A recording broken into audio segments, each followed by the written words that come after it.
ഇന്ത്യയിലെ ഏറ്റവും വലിയ ബാങ്കിതര ധനകാര്യ സ്ഥാപനമായ ബജാജ് ഫിനാൻസ് ലിമിറ്റഡിൻ്റെ 2 കോർപ്പറേറ്റ് നടപടികളാണ് ജൂണിലെ 3-ാം വ്യാപാര ആഴ്ചയിൽ അരങ്ങേറാൻ പോകുന്നത്. ഇക്കഴിഞ്ഞ മാർച്ച് സാമ്പത്തിക പാദത്തിലെ പ്രവർത്തനങ്ങളും പ്രഖ്യാപിക്കുന്ന വേളയിൽ ഏപ്രിൽ 29-നായിരുന്നു നിക്ഷേപകർക്ക് സൗജന്യ ഓഹരികൾ അനുവദിക്കുന്ന ബോണസ് ഇഷ്യൂവും ഓഹരി വിഭജനം നടപ്പാക്കുന്ന സ്പ്ലിറ്റും ഒരേ സമയം നടപ്പാക്കുമെന്ന് കമ്പനി നേതൃത്വം അറിയിച്ചത്. ഇത് പ്രകാരം 4:1 അനുപാതത്തിൽ ബോണസ് ഷെയറും 2:1 അനുപാതത്തിൽ സ്റ്റോക്ക് സ്പ്ലിറ്റും നടപ്പാക്കുമെന്നാണ് അറിയിപ്പ്. മാർച്ച് ഫലം പ്രസിദ്ധീകരിക്കുന്നതിനൊപ്പം നിക്ഷേപകർക്ക് കൈമാറുമെന്ന് പ്രഖ്യാപിക്കപ്പെട്ടിരുന്ന സ്പെഷ്യൽ ഡിവിഡൻഡും ഫൈനൽ ഡിവിഡൻഡും മെയ് മാസത്തിൽ 2 തവണകളായി വിതരണം ചെയ്തു കഴിഞ്ഞു. സ്പെഷ്യൽ ഡിവിഡൻഡ് ഇനത്തിൽ പ്രതി ഓഹരി 12 രൂപയും ഫൈനൽ ഡിവിഡൻഡ് ഇനത്തിൽ പ്രതി ഓഹരി 44 രൂപയും വീതം മൊത്തം 56 രൂപ ഡിവിഡൻഡ് ഇനത്തിൽ നിക്ഷേപകർക്ക് കൈമാറിയതിനു ശേഷമാണ് ഇപ്പോൾ ബോണസ് ഇഷ്യൂവിലേക്കും സ്റ്റോക്ക് സ്പ്ലിറ്റ് തുടങ്ങിയ നടപടികളിലേക്കും കൂടി ബജാജ് ഫിനാൻസ് കടക്കുന്നത്. ഈ ഒരു പശ്ചാത്തലത്തിൽ ഒരേ സമയം നടപ്പാക്കുന്ന 2 കോർപ്പറേറ്റ് നടപടികൾ ബജാജ് ഫിനാൻസ് ഓഹരിയിൽ വരുത്തുന്ന മാറ്റങ്ങൾ എങ്ങനെയെന്ന് നോക്കാം.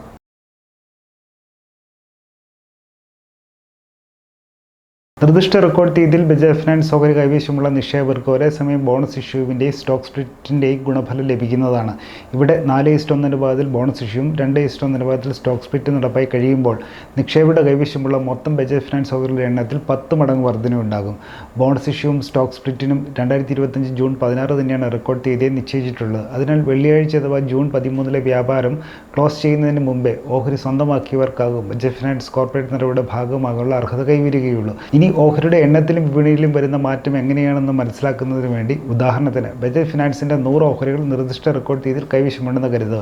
എങ്കിൽ 4:1 അനുപാതത്തിലെ ബോണസ് ഇഷ്യൂയുടെ 400 ഓഹരികൾ കൂടി അധികമായി ലഭിക്കും. ഇതോടെ കൈവശമുള്ള ഓഹരികളുടെ മൊത്തം എണ്ണം 500 ഉയരും. ഇതിനോടൊപ്പം 2:1 അനുപാതത്തിൽ സ്റ്റോക്ക് സ്പ്ലിറ്റ് കൂടി ചെയ്യുമ്പോൾ ഓഹരികൾ ഇരട്ടിയാകും. അങ്ങനെ ബോണസ് ഇഷ്യൂവും സ്റ്റോക്ക് സ്പ്ലിറ്റും പൂർത്തിയായി കഴിയുമ്പോൾ കൈവശമുണ്ടായിരുന്ന 100 ബജാജ് ഫിനാൻസ് ഓഹരികളുടെ മൊത്തം എണ്ണം 1000 വർദ്ധിക്കും.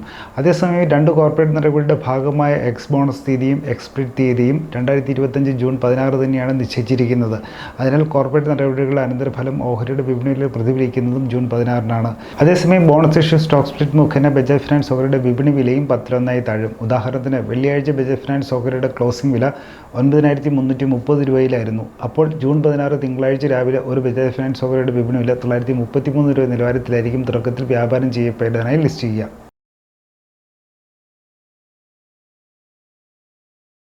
ബോണസ് ഇഷ്യൂ സ്റ്റോക്ക് സ്പ്ലിറ്റ് മുഖേന സ്വന്തമായുള്ള ഓഹരി എണ്ണത്തിൽ വർധനയുണ്ടാകുമെങ്കിലും അതേ അനുപാതത്തിൽ ഓഹരിയുടെ വിപണി വിലയും ക്രമീകരിക്കപ്പെടുന്നതിനാൽ ബജാജ് ഫിനാൻസിൻ്റെ നിക്ഷേപകർക്ക് കൈവശമുള്ള ഓഹരിയുടെ മൊത്തം വിപണി മൂല്യത്തിൽ പ്രാഥമിക മാറ്റമൊന്നും സംഭവിക്കുന്നില്ല.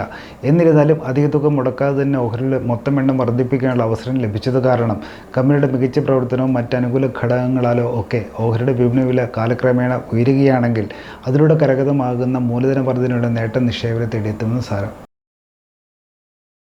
ബജാജ് ഫിനാൻസ് ഓഹരിയുമായി ബന്ധപ്പെട്ട പേരും പഠനാവശ്യർത്ഥം നൽകിയതാണ്. ഇത് നിക്ഷേപത്തിനായുള്ള ഉപദേശമോ നിർദ്ദേശമോ അല്ല. ഓഹരി നിക്ഷേപം വിപണിയുടെ ലാഭനഷ്ട സാധ്യതകൾക്ക് വിധേയമാണ്. ഓഹരിയിൽ നിക്ഷേപിക്കുന്നതിന് മുമ്പ് സ്വന്തം നിലയിൽ കമ്പനിയെക്കുറിച്ച് വിശദമായ പഠനം നടത്തുകയോ സെബി അംഗീകൃത സാമ്പത്തികരുടെ മറുവശം നേടി നിങ്ങൾക്ക് ചെയ്യാവുന്നതാണ്. കൂടുതൽ വാർത്തകൾക്കും വിശേഷങ്ങളും ഈ ടീമിലുള്ള ഫോളോ സബ്സ്ക്രൈബ് ചെയ്യുക. മറ്റൊരു വിഷയവുമായി വീണ്ടും കാണാം.